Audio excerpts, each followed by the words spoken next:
Paz e graça ao seu coração, querido.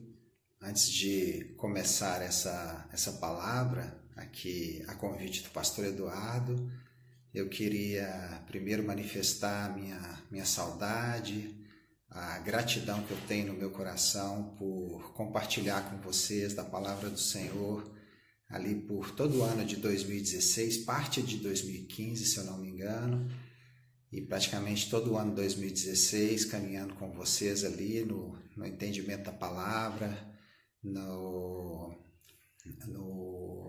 discernimento mesmo, né? No crescimento, como a gente sempre dizia ali, conhecendo e prosseguindo em conhecer o Senhor. Esse era o nosso lema e foram dias maravilhosos na minha vida, onde não só o partilhar da palavra era algo assim tão gostoso, mas o partilhar das coisas do dia a dia, conhecer vocês e ter ali o privilégio de caminhar um pouquinho, né, dessa caminhada maravilhosa que é andar com Jesus, podendo conhecer pessoas tão preciosas na minha vida, que me ajudaram tanto, que foram companheiras nos dias difíceis.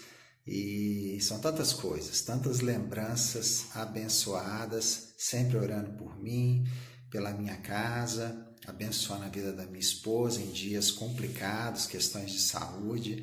Vocês marcaram a minha vida. Eu tenho um apreço muito grande por cada um de vocês. Então quero agradecer ao pastor Eduardo, toda a sua família, toda a sua casa e vamos lá, vamos compartilhar um pouquinho da palavra do Senhor. Coube a mim falar um pouquinho da parábola do grão de mostarda e também do fermento. Esse texto está registrado no livro de Mateus, no capítulo 13, a partir do verso 31. Antes de nós lermos aqui o texto proposto, eu quero voltar um pouquinho, 13:11. Na verdade, 13:10, os discípulos eles perguntam assim para Jesus. Acercando-se dele os discípulos, disseram-lhe, por que lhes falas por parábolas? Versículo 11, ele respondendo disse-lhes, porque a vós é dado conhecer os mistérios do reino dos céus, mas a eles não lhes é dado. Esse texto é para a gente temer e tremer ao Senhor. É um texto que mexe conosco. Olha o que Jesus está falando. Porque a vocês é dado o conhecer, o descobrir os mistérios do reino de Deus. Mas a outros não lhes é dado. Então precisa, queridos, quando nós falamos de parábolas, primeiro ter um coração muito grato a Deus, porque Ele se revelou a nós. Ter um coração muito grato a Deus, porque de alguma forma o Evangelho chegou à nossa vida e nós hoje podemos cavar, podemos conhecer, podemos descobrir os mistérios da palavra do Senhor, coisas que para muitas pessoas nunca lhes será dado. E a gente vai caminhando com Jesus, a gente vai conhecendo um pouquinho mais do Senhor e o tempo vai passando, muitas vezes a gente perde essa sensibilidade. Eu me lembro no tempo da minha conversão, é como se eu tivesse descoberto a fonte da juventude. É como se um novo horizonte se abria para mim e eu me lembro que eu só chorava, eu só tinha ali a minha vida lavada pelos louvores, pelas canções, pela palavra. E era como se eu tivesse sido lançado num oceano, né? E eu estava mergulhando nas águas do Senhor e aquela gratidão constante. Algo que nós não podemos perder é essa sensação, essa certeza, essa alegria que a nós não nos foi ocultado os mistérios do reino. Nós temos essa prerrogativa, nós temos essa alegria, nós temos esse tesouro que nos foi aberto, de nós podermos navegar, né, no Espírito Santo, por podermos conhecer mais e mais do Senhor. E às vezes o dia a dia começa a nos roubar isso. É muito importante nós nunca nos desviarmos do primeiro amor. Esses dias eu ouvi uma explicação muito interessante sobre o primeiro amor que eu queria até compartilhar com você aqui em poucas palavras, que existem ali os números, né? A numeração 1, 2, 3, 4, também existe primeiro, segundo, terceiro, quarto. E quando nós olhamos dessa forma, Jesus não falou que nós deveríamos ter somente um amor. Ele deveria ser o nosso único amor. Não, eu tenho a minha família que eu amo, eu tenho a minha esposa que eu amo, eu tenho tantas coisas que Deus permite que eu ame. Mas ele não deve ser o único, mas ele deve ser o primeiro. Como lá na carta aos Efésios, lá no Apocalipse, ele então diz: tenho contra ti que abandonaste o primeiro amor. E isso nós nunca podemos perder. De tantas coisas que nós amamos, ele precisa ser o primeiro. Ele precisa estar na frente de todas as outras coisas. E aí sim eu vou continuar navegando, né, nesse oceano maravilhoso que é o Espírito Santo, que é a palavra de Deus, e eu vou me desfrutar de tudo aquilo que a palavra tem para mim. Então, aqui quando Jesus fala, olha, a vocês é dado, né, o poder de conhecer, a outros não foi dado. Então, nós precisamos ter essa gratidão, sabe, essa alegria de que nós podemos mergulhar nessas águas e nós podemos conhecer mais e mais o Senhor a cada dia. Então, as parábolas, elas falam do reino. São pequenos contos, coisas do dia a dia. O Senhor, ele usou as coisas do nosso cotidiano para falar verdades profundas do reino de Deus. E nós não podemos desprezá-las, porque as coisas físicas, as coisas que nós conhecemos, muitas vezes elas simplesmente revelam uma faceta do reino de Deus, que é espiritual e que para nós é desconhecido. Mas precisamos tomar isso como uma verdade e podermos mesmo mergulhar mais e mais nessas revelações, alimentando a nossa fé e crescendo nessa fé. Amém, queridos? Então eu vou ler rapidinho aqui para você a parábola proposta. Então, Mateus, capítulo 13, verso 31. O texto diz assim: outra parábola lhes propôs, dizendo: o reino dos céus é semelhante a um grão de mostarda que um homem, pegando dele, semeou no seu campo, o qual é realmente a menor de todas as sementes, mas, crescendo, é a maior das plantas e faz-se uma árvore, de sorte que vêm as aves do céu e se aninham nos seus ramos. Outra parábola lhes disse: o reino dos céus é semelhante ao fermento que uma mulher toma e introduz em 3 medidas de farinha, até que tudo esteja levedado. Tudo isso disse Jesus por parábolas à multidão, e nada lhes falava sem parábolas, para que se cumprisse o que fora dito pelo profeta que disse: abrirei em parábolas a boca, publicarei coisas ocultas desde a criação do mundo. Então aqui a gente vê 2 parábolas com o mesmo significado. A primeira do grão de mostarda, sendo o menor de todos. Não sei se você já viu um grão de mostarda. Certa vez um pregador foi pregar ali numa igreja onde eu estava, e ele levou as sementes da mostarda, e depois no final da sua palavra ali ele distribuiu a cada um de nós. E eu nunca tinha visto, né? Então é algo tão pequenininho, mas tão pequenininho que é difícil você enxergar, né? Então punha assim na mão e ele sumia na palma da nossa mão, de tão pequenininho que é o grão. Então Jesus pegou algo, talvez o menor de todos os grãos, para mostrar o poder do Evangelho. Por mais que a gente não veja, não perceba, se existe aquela sementezinha ali, ela tem um poder de crescimento que é sobrenatural. Quem explica uma semente? Como que pode, dentro de algo tão pequeno, ter todas as características de uma árvore?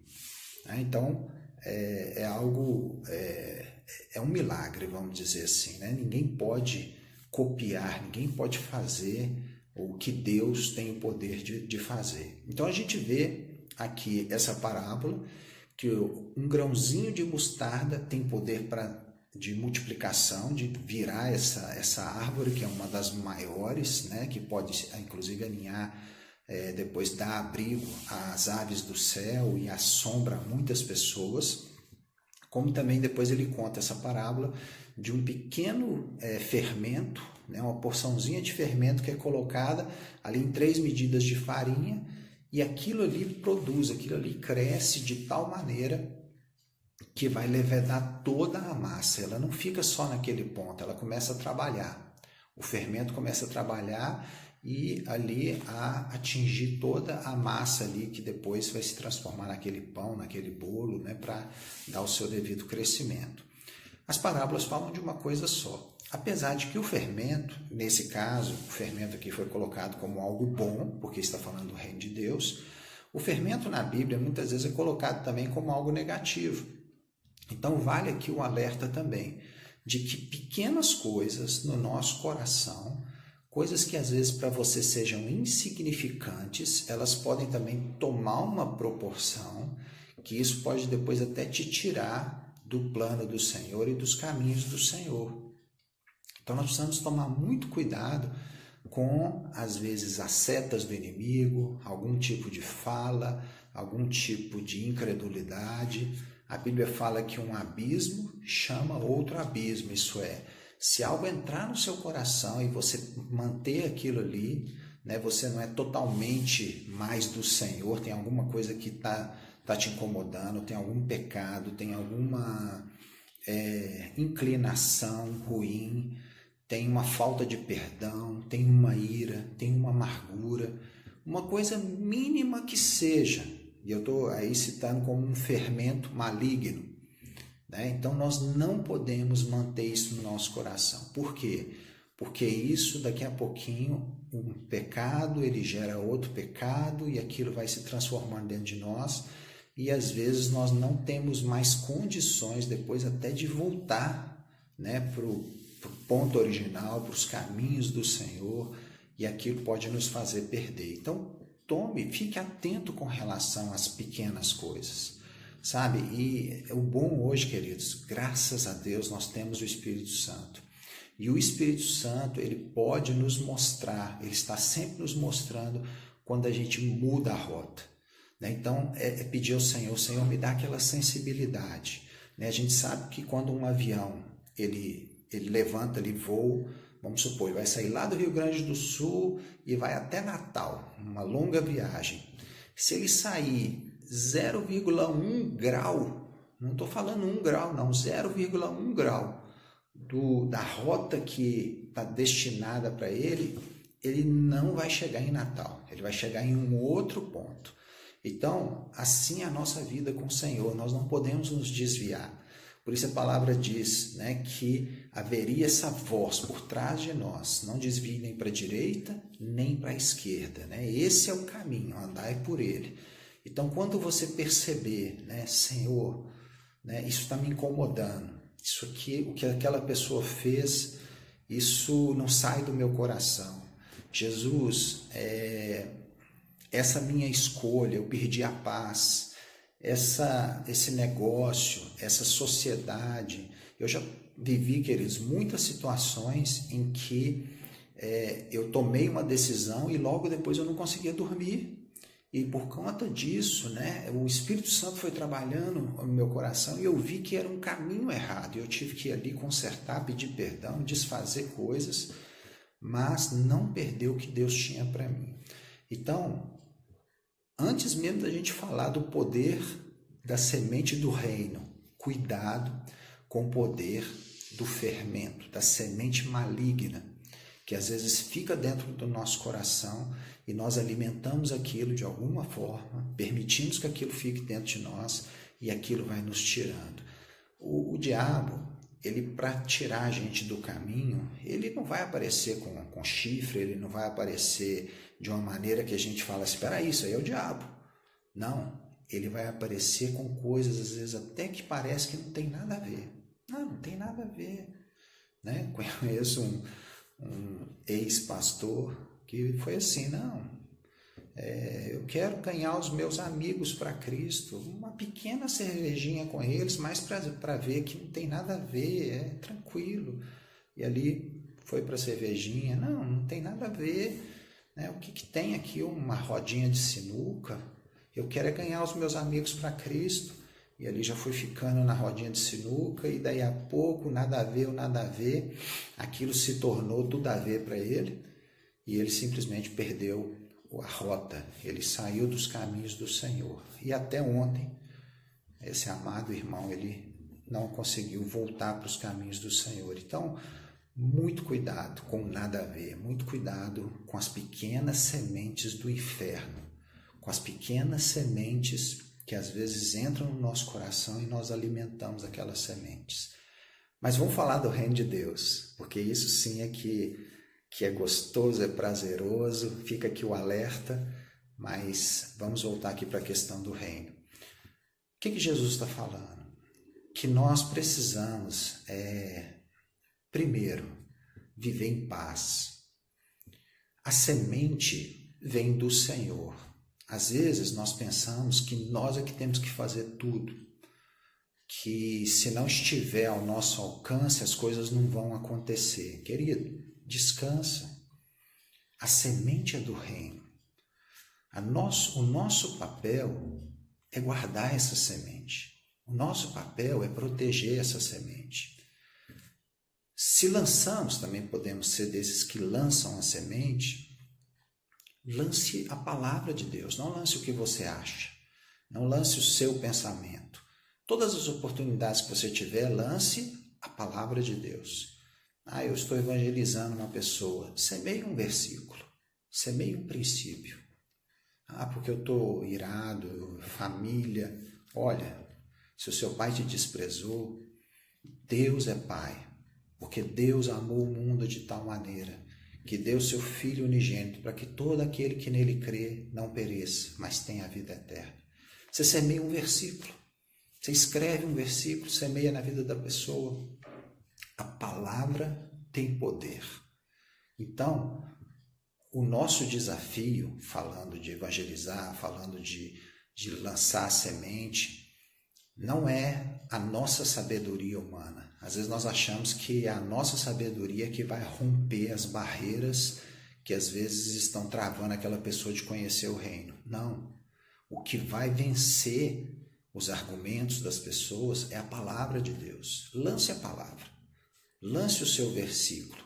Lance a sua meditação. Semeie ali um pequeno texto. Semeie. E deixa que a palavra por si, ela vai trabalhar na vida da pessoa. E essa palavra, agora falando de nós, quando nós recebemos a palavra, ela é poderosa. Eu me lembro, eu não me converti da noite para o dia. Não foi uma conversão imediata, mas foram pequenas sementes, que as pessoas ali que me amavam, vai bater a porta, escureceu um pouquinho, mas a porta não bateu, glória a Deus. Eu estou aqui de frente para a cozinha e o terreiro ali está aberto, então está ventando. Mas tá bom, escureceu, mas acho que bateu. Onde é que eu estava? Na minha época da minha conversão. Eu estava ali,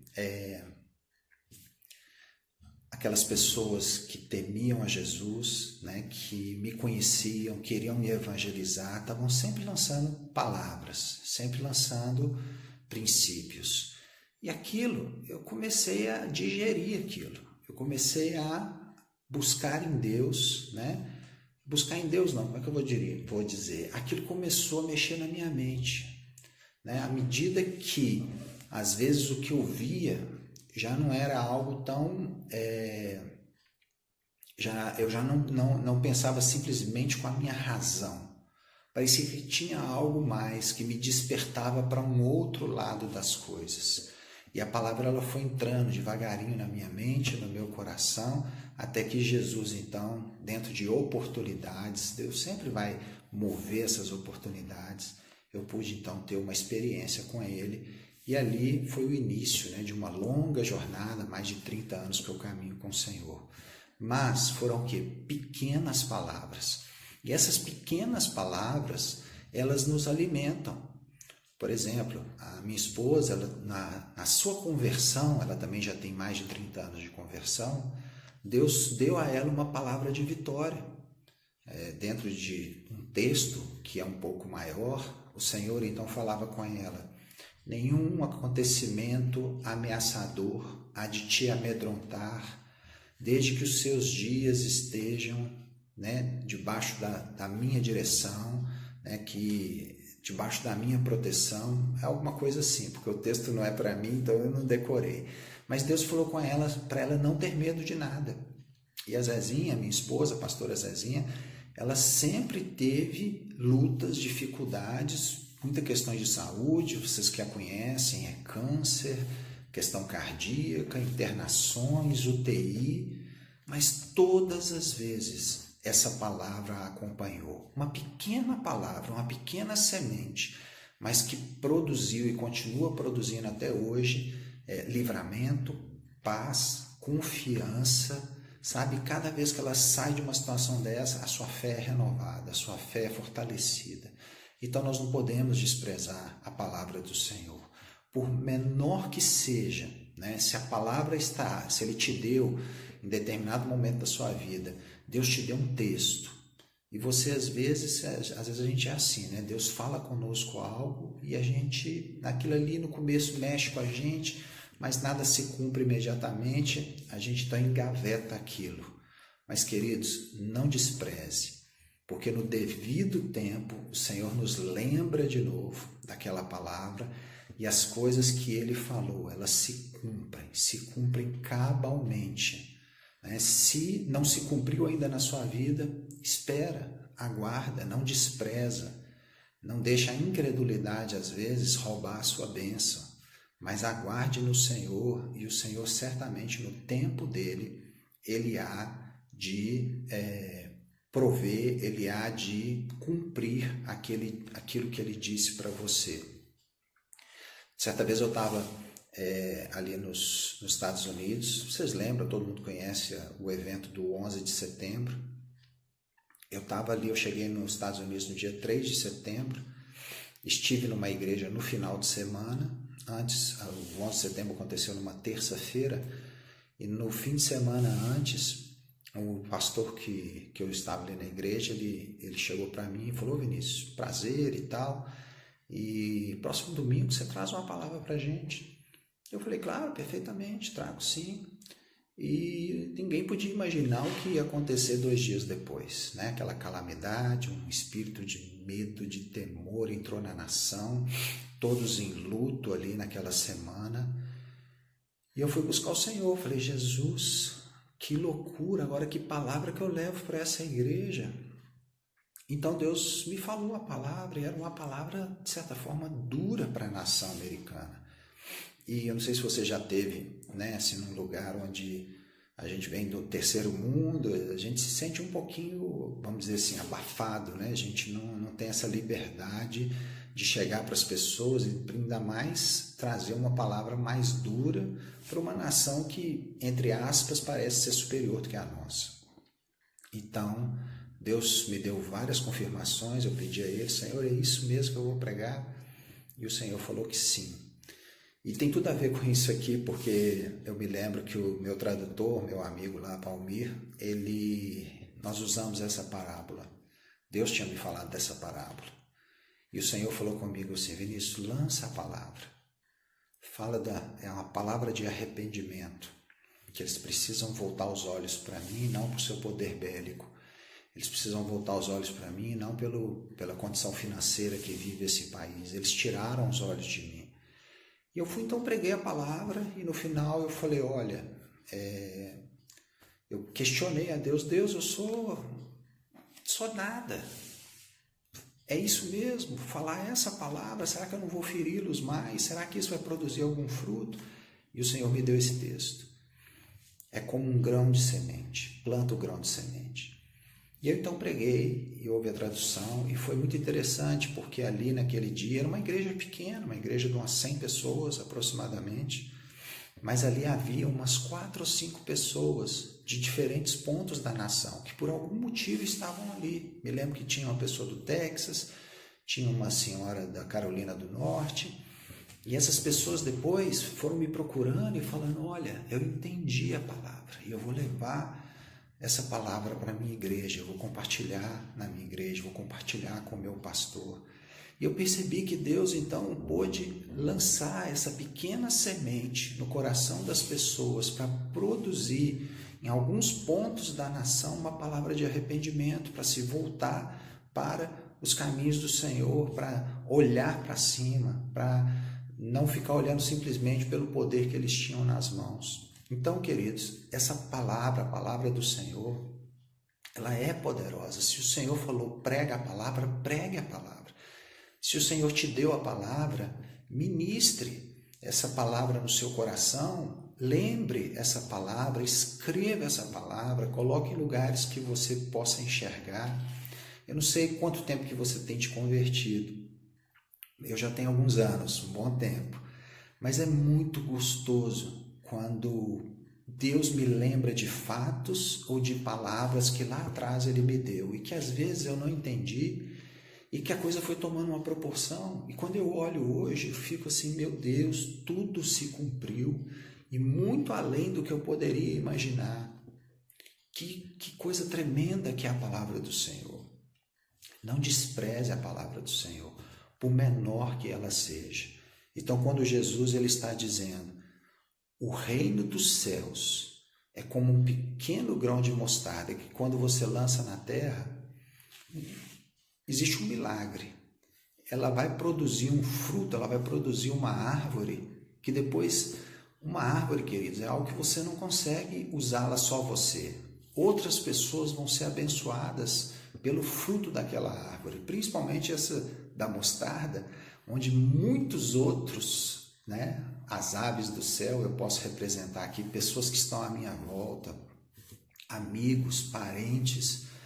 O que Deus pode fazer na sua vida não é só para você, sabe? É algo que vai gerar, vai crescer e vai abençoar muitas pessoas. Assim é o reino de Deus.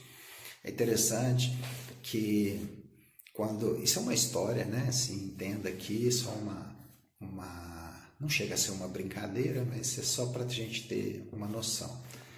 Dizem que quando Jesus terminou ali, morreu na cruz, ficou 40 dias com os homens, decidiu ir para o céu.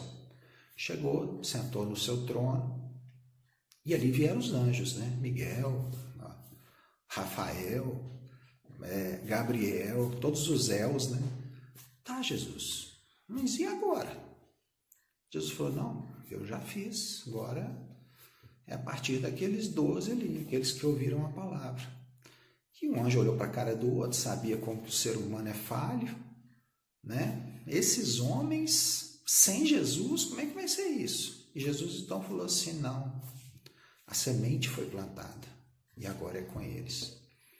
Queridos, quando nós pensamos nisso, a princípio a gente pensa assim, meu Deus, Jesus tinha que ficar o tempo todo na terra. Mas a verdade é que ele enviou o seu Espírito Santo e por mais imperfeitos que fossem aqueles homens, aquela primeira geração, eu e você, 2000 anos depois, nós temos as mesmas verdades, nós temos a mesma palavra. Por quê? Porque aquela pequena semente que foi lançada naquela primeira geração, ela deu fruto. E ela cresceu, e ela foi trazendo sombra, foi alimentando, todos os pássaros que iam chegando. E nós temos esse privilégio, porque nós temos a semente, fomos alimentados pela palavra de Deus e podemos hoje semear essa semente. Não despreze o que foi feito na sua vida. Não despreze. Ontem eu coloquei no Facebook a seguinte frase, que eu vi ali do Max Lucado, que o poder da oração não está em quem ora, mas em quem ouve. Amados, nós não temos poder nenhum, mas quem ouve, quem lançou a semente no nosso coração, ele é fiel para cumprir toda a sua palavra e para ir muito além do que nós podemos pensar ou imaginar, segundo essa palavra que ele tem nos dado. Para eu terminar essa pequena meditação com você, eu quero lembrar do princípio da Hanukkah. Você sabe que eu sou apaixonado por Israel. Vou falar rapidinho aqui, porque tem tudo a ver. Aqui atrás de mim, acho que talvez vocês perceberam aqui, tem uma Hanukkah, essa aqui, né? Essa Hanukkah é um candelabro ali de Israel. E lembrando aqui, né, em poucas palavras, aqueles dias dos Macabeus, onde o Império Ciro, ele, através de Antíoco Epifânio, entrou ali em Israel e obrigou o sacrifício dos porcos ali no altar, colocou uma estátua de Zeus ali dentro do templo, contaminou o Santo dos Santos, e os judeus ficaram então obrigados a viver aquela profanação. Até que se levantou uma família, né, de judeus ali, uma única família, que depois foram chamados de os irmãos Martelo, né, os Macabeus, pela bravura deles. E eles se levantaram contra aquele império e lutaram contra aquele império. E isso não está na Bíblia, mas você pode encontrar pelos livros ali de Flávio Joséfo, ou até mesmo a Bíblia católica, que fala a parte histórica, né, dos Macabeus. E eles então lutaram ali, foram 3 anos de guerras ali, e eles então reconquistaram uma boa parte da Judéia, inclusive Jerusalém. Quando eles voltaram para Jerusalém, eles então viram o templo praticamente abandonado, o mato crescido, o altar tinha sido profanado pelo sangue ali dos porcos, e eles decidiram então fazer uma faxina geral. Tiraram a estátua de Zeus, quebraram aquele altar que foi profanado, levantaram outro altar, limparam todo o templo, arrancaram o mato, fizeram tudo. Isso, eles queriam então no final celebrar uma festa ao Senhor, festa de tabernáculos, mas já tinha passado a época, eles já estavam praticamente no mês de dezembro ali, né? O calendário deles é outro, mas falando do calendário ocidental, bate com o nosso dezembro. Eles então decidiram então fazer uma festa de tabernáculos fora de época. 7 dias de festa, na verdade a festa do tabernáculo é a única festa que no 8º dia também celebra a Simchat Torá, ou a alegria da Torá, então se torna uma festa de 8 dias. E eles então decidiram fazer essa festa. Só que quando eles foram fazer a festa, eles não tinham o óleo para acender o candelabro, aquele candelabro de 7 braços. E eles então falaram, olha, quanto de óleo que nós temos? Porque não é qualquer óleo que acendia ali a menorá. Tinha que ser um óleo especial produzido ali pelos sacerdotes, levava tempo para se produzir esse óleo. Eles tinham um pouquinho a quantidade, daria só para um dia de festa. E eles falaram, Senhor, nós vamos fazer com o que nós temos. E eles então acenderam ali a primeira lâmpada e começaram a festa.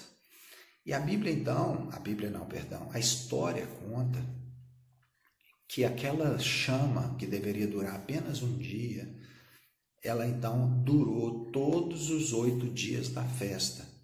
Então, todos viram que foi um milagre, como que Deus fez aquilo ali, não poderia ter durado e durou todos os dias da festa.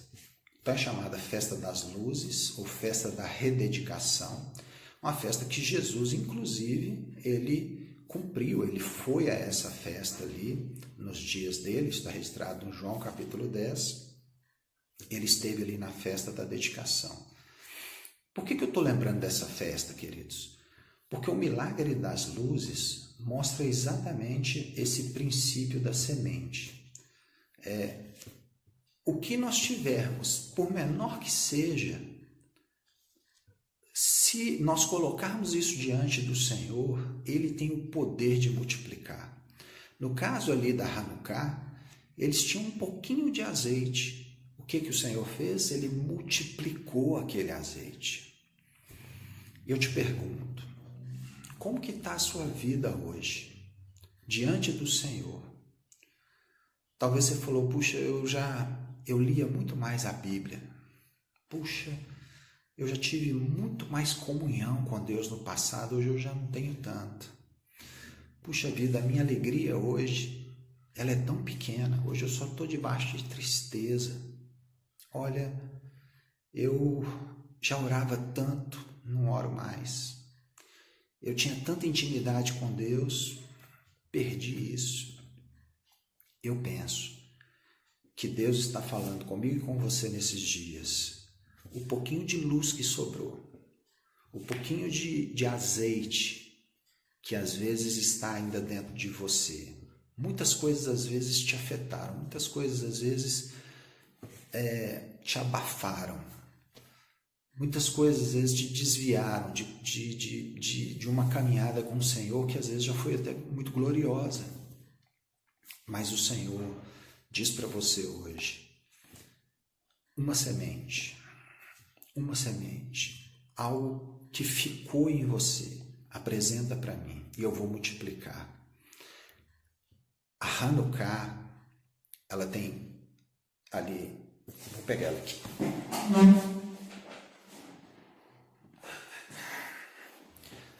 A Hanukkah, ela tem esses 9 braços. Os 8, lembrando da festa em si, que durou 8 dias as luzes. E esse aqui é chamado do braço servo. Servo é um símbolo de Jesus. Eles acendiam primeiro o servo e a partir desse, eles iam acendendo todos os outros a cada dia da festa. Jesus é o servo e ele é a luz que vem iluminar todos os outros. Creia, querido, que o Senhor, ele pode aumentar a sua alegria, ele pode, mesmo que você não tenha tanta quantidade, mesmo que você não tenha sobrado muita coisa, o Senhor, ele quer multiplicar, o Senhor, ele quer prosperar, o Senhor, ele quer te restaurar, te renovar. Esses dias eu tenho vivido dias assim de renovo. São dias que existe um espírito de medo pairando na nação. E Deus não quer que nós estejamos debaixo desse medo. Existe no meu coração e no seu coração a semente do Evangelho. E ela é poderosa. Ela é como esse grãozinho de mostarda. Que às vezes a gente pode até nem enxergar se ela ainda existe, mas ela está aí. E a palavra de Deus diz que nós temos o Espírito Santo. E o Espírito Santo é o mesmo Espírito que teve o poder de ir lá na tumba e levantar Jesus dentre os mortos. Um poder de ressurreição. A Bíblia diz que esse poder manifestado no Senhor está dentro da minha vida e dentro da sua vida. Se você tem a palavra de Deus, você tem o poder. Se você tem a palavra de Deus, esse poder de multiplicação, esse poder de transformação está aí dentro de você. Não despreze as pequenas sementes. Não despreze o pequeno grão de mostarda. Deus não vai só transformar a sua vida e te dar um crescimento, mas muitas pessoas, muitas aves do céu serão alimentadas por esse poder que está dentro de você. Eu profetizo nesse dia crescimento, discernimento. Eu profetizo uma fé renovada sobre a sua vida. Deus não tem problema com pecado. E o que eu quero dizer com isso? Não importa o quanto você pecou. Onde abundou o pecado, superabundou a graça de Deus. Talvez você tenha vivido muitas coisas erradas, ou talvez você tenha paralisado na sua fé. Deus te diz hoje, querido, não importa. O passado é algo que Deus, ele simplesmente, se você tomar um passo na direção dele, a Bíblia fala que ele lança no mar do esquecimento. Jesus, ele pagou por tudo que nós precisávamos para ter uma libertação completa. Na cruz do Calvário, nossas maldições, nossas aflições, nossos pecados, nossas mazelas, tudo foi cravado na cruz de Jesus, para que nós pudéssemos ter uma vida plena nele. Pega essa semente e através dessa semente, deixe ela multiplicar na sua vida. Certamente você há de crescer, certamente o Senhor fará grandes coisas através da sua vida. Não despreze as pequenas sementes, guarde-as no coração e alimente-as, sabe, com a sua fé e alimente-as colocando da sua boca para fora, falando para Deus tudo aquilo que você precisa de falar com Ele. Ele é Pai, Ele há de te ouvir e o reino de Deus há de se manifestar na sua vida e através da sua vida. Deus te abençoe, shalom ao seu coração, prazer falar com vocês. Shalom, queridos.